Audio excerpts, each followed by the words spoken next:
We're now going to have our presentation by Mr. Jarrett Fletcher, presenting applause. Lacedemonia's pride, a civilization's choice to become a military state. He's from Valencia College. And then our second presenter is going to be Katarina Graham from the University of Tampa. And she's doing a presentation on the combating the invasive species of Asian carp. So let's go ahead and get started. All right. Yeah, well, I'll start off. I'm going to be talking about Sparta's military reforms, how they changed their society from a pretty run-of-the-mill backwater Greek city, hidden up in the mountains, the deep woods, to a state that controlled most of the Peloponnese. So a little background on this event. In 735, Messenia, this area right here, was conquered by the Lacedaemonians. They did this because they saw the Messenians as a competitor who had succeeded in everywhere that they had failed. The Messenians had successfully colonized outside of Greece. They had developed a very strong trade system. They had a very powerful, affluent economy and great fertile lands. Tityrus writes that their lands are fruitful and their trees produce bounty that's pretty unbelievable. So the Spartans decided to declare war even though they're a smaller population. They conquer them, they take the remaining Messenians into slavery, they call them helots, they're captured, and use them as a slave class to start building a society. The problem is that the Messenians don't want to stay slaves. About 40 years later, Is that the problem? That's the problem. Yeah. 55 years later or so, they rebel, they start this slave uprising to take back their city and own it again. It takes about 60 years. That's about the longest estimate to how long it took the Spartans to finally win. And once they pacify Messenia, they begin these military reforms, and really entire society reforms, that change everything about how the society functions. So the reforms are brought by a man like Lycurgus. We're not really sure whether or not he was a real person. Greeks tend to personify their law changes in these lawgivers. To the Spartans, Lycurgus was a divine gift given to them to change their codes, to take them from being backwater to being the forefront of Greek culture. I'm going to talk about a little bit of these reforms so I kind of understand how Spartan society works. They took the male children at 7 years old to begin their military training. They did this because they wanted to give them pretty much double their lifetime in military training. They weren't allowed to serve in the actual hoplite phalanx until they were 20.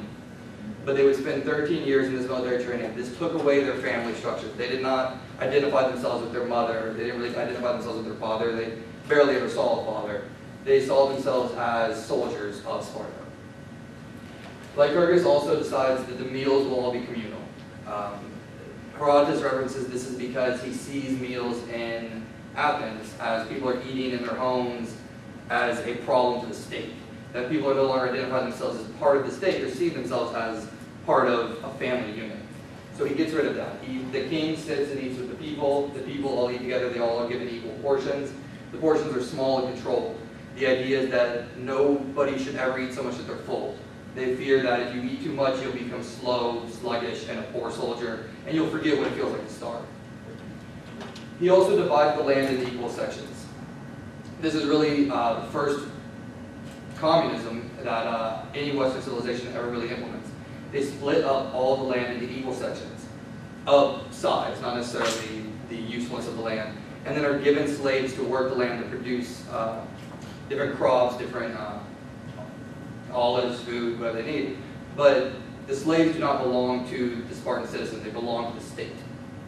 The state keeps the slaves that way that even though the land belongs to the citizen isn't working it, the citizen doesn't own the people working it, they can never start to diverge from the state. But then Lycurgus does something that is extremely interesting. He takes a society that is already poor foreign trade and decides to make a conscious effort to get rid of foreign trade, to get rid of wealth inside the society. He takes the gold and silver coins that they have been using and replaces them with iron, cooled in vinegar as to ruin the iron ever having it the purpose. He does this because the average Spartan living in this barracks lifestyle keeps their coins on them at all times. The idea is that you would never be able to actually physically gather enough wealth to be rich because it would weigh you down. The next one. So the question is why? What could inspire civilization to make this change? The example I'm looking at is a nationalist pride the Spartans developed. So we have here Titus talking about Zeus gave the sons of Heracles this state. Zeus is the chief god of the Greeks. Heracles is one of the greatest heroes. He's a founder of multiple cities, including Thebe and across Turkey and Crete. But to the Spartans, he's not just the founder of their city, he is their ancestry. They are related through blood to Heracles and through Heracles to Zeus. This gives them the idea that they are not just Greek, but they are divine Greeks. Herodotus talks about they made good changes to their constitutional laws. That's driving to the point that they go from this backwater society to, as soon as they implement these reforms, the rest of the Greeks see them as better. They see them as stronger, as more militarily dominant. They go so far as to make them the enforcers of Olympic peace during the Olympic Games. They are given a religious hierarchy. They're put up in the religious hierarchy. They become extremely devout. They become very powerful in Greek culture as really chiefs amongst the Greeks. So Plutarch, a Roman historian, says years later, after the decline of Spartan society, the Spartans made it very clear that it was in very truth a divine blessing which the Spartans had enjoyed. They're talking about the coming of Lycurgus. Lycurgus' coming was seen as a divine gift. They even talk about him visiting the Oracle of Delphi, and the Oracle of Delphi asking Lycurgus, "Are you more man or God? I believe more God." Not just the Spartans, but the Greeks, the Romans, the Macedonians see Spartan reform as a gift from God that only Spartan society could have carried out. This level of pride in their society is what made them so xenophobic, so unwilling to see any other civilization, so unwilling to try colonization again, so unwilling to be part of foreign trade, because they knew these laws are what made them better. So we're going to talk a little bit of the consequences of these reforms. The first thing to note is, for 500 years, Sparta dominates the Peloponnese. So, as far as societies go, it was a successful reform. They take over Arcadia and Argo. They trade control of the Peloponnese in different ways. They form different leagues with their chief. And they're the chief in a way that they don't even associate themselves with these, like the Dorian League. They don't associate themselves necessarily with the Dorian League. They just lead it. Because they're Spartans, they don't necessarily believe in alliances, but they believe in not fighting somebody if it suits them. Their legacy lasts today. It actually, one of the most interesting things I found in my research was there's a famous line in the movie 300, and it's actually in historical accounts, where the Spartans are told, lay down your arms by the Persian army, and the Spartans say, come and take them. The Greek 1st Battalion still says this is a marching cadence. They still identify themselves with Thermopylae, with the Spartans. And you see it probably most prevalently in Roman military. The Romans identify themselves with the Spartans because they admire the uniformity of Spartan military tradition. That same idea goes into Romans and later bleeds into medieval Europe until all the way into American military tradition with this idea of sacrifice of self and a full-time soldier. Sparta, though, eventually declines. They fall apart when Rome conquers Greece. They become a tourist attraction. They become the only city that hosts female games. They become something of an oddity because they show off their unique culture. They become this tourist stop. Romans come to Greece. They want to see all these different Greek city-states. Athens is famous for its theater. Sparta is famous for being strange, basically. We don't know exactly what happened to Sparta. It disappears. One of the best guesses is maybe there was an earthquake there. It was prone to earthquakes, and it's very likely that the reason the Spartan state declined was it went through a catastrophic earthquake. There were times throughout this where the Messenians revolted again. The Athens helped them.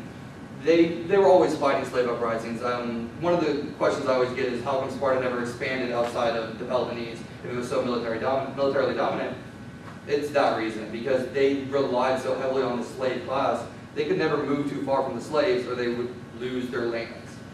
So we see here a civilization that was able to be dominant, to be powerful, even though they adopted laws that, by our standards, are barbaric.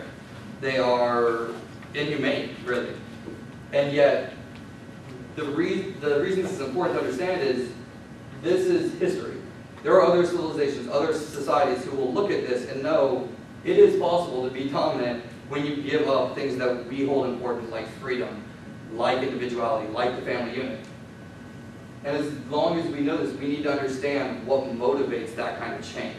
Because as long as we can understand the roles that fear and pride play in this, then we can start to understand why societies do things like this.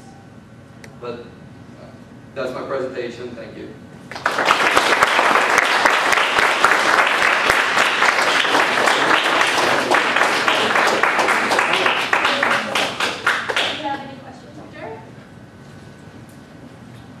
Well, if the boys and men went into military training, where did the women go?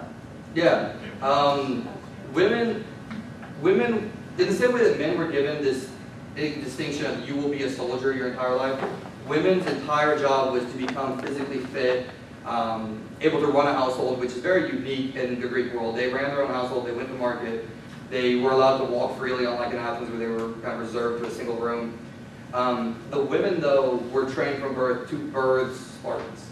Their entire life was to eventually have a husband assigned to you, make babies with that husband. Hopefully some are sons to be new soldiers, hopefully some are girls to birth more soldiers in the future. Everything in Spartan culture kind of breaks down to service to the state. You have, the only way that you can have your name on a marked tombstone in Spartan tradition is as a man if you die in battle, or as a woman if you die in childbirth.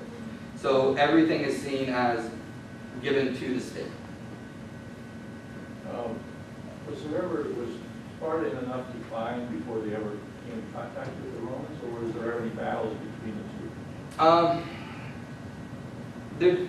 There really was never any major military conflicts between Rome and Sparta because Rome followed the tradition that Macedonia had. Macedonia, when they conquered Greece, they never actually conquered Sparta. They made basically an uneasy, well, not even uneasy, any alliance with Sparta, and the idea was, we won't attack you, don't fight us, you can keep your city-state. I think a lot of the reason for that motivation for not fighting them, because unlike Athens, unlike Corinth, there was no wealth in Sparta. There was nothing to plunder, there was nothing to take, it was not necessarily good fertile land, it was a small city-state with no walls, hidden in the mountains, amongst the forest. So I believe that that's the reason the Romans kind of just said, oh, well, we'll go to your games every 4 years when you host them. Yeah. Earlier you talked about how Athens is known for its theater, whereas Spartans are known for their military strength. So in your opinion, and coming from your research about this subject, how important do you think it is for writing, arts, and the humanities idea of culture in terms of contributing to the city-state's idea of identity? Are you talking about as Sparta's identity as a humanities study? Sure. Like their cultural identity? No. To clarify, I'm asking because you've been studying like this era, and right. They talk about the idea of city-states versus nation-states, right? Right. So, in your coming from your research, what have you discovered that comes as a correlation between a nation's identity in terms of its culture? Okay. Because famously the Spartans are laconic; they don't even have that much words to use, whereas Athenians don't shut up. Yeah. Yeah, that was always the contrast between the two cultures is that the Athenians have these philosophers who are lofty and wordy, and then the Spartans are famously stoic with short curse sentences and kind of, when you read them back, they're kind of like punchlines and it's entertaining. But I would say, as far as Spartan culture goes as an identity, Lacedaemonia was very important to the Spartan citizen, to the actual person who was given citizenship. That's why they famously have the shields with the lambda on them, as you saw in the first slide. They believed that their city-state separated them from everything else. But the Spartan state is unique in Greece in that it expanded outside of the city. It encompassed multiple cities throughout its lifespan that were never colonies just associated with it. And it's interesting because they are the first professional army in Greece, and they are also the first Greek city-state to control other Greek city-states. In the back. Did Sparta set a minimum number of children per family? Sorry. Oh, minimum number of children per family? No, they actually encouraged as many children as possible. Part of that, I think, comes because they didn't fully develop their food resources to the point where they would ever not be able to keep producing for themselves. But what ended up happening with Sparta quite often was because of the barracks lifestyle, because homosexual relationships seemed to be encouraged, because there was men living with men and women living with women for the most part, they did struggle at times with a population that would dip too low to where they wouldn't necessarily have as many soldiers as they would like, because they would run into the problem that men just would rather be with other men that they fought with, that they knew, that they grew up with, as opposed to going and seeing their wife that was just assigned to them by the state. Yeah. Do you have any modern parallels of the Taliban or North Korea? Actually, it's interesting. With my professor talking about this, Dr. Savage, he's a expert in genocidal studies. That's where he earned his PhD. He actually draws the comparison that probably the closest thing to a modern Sparta is Israel. That you have a nation state, mostly focused around the city in Jerusalem, but it also has a state around it that demands military service. It's pretty much in constant state of warfare. They have a very capable military, very professional military, a very advanced military, and that would probably be the closest as far as, because one of the defining characteristics of Spartan culture is actually that they believed in a continual state of war. They would yearly declare war on the Messenians if they had nobody else to fight. If they didn't have somewhere to go out and fight a war, they would fight their own slaves, just to remind them, this is why you're our slaves.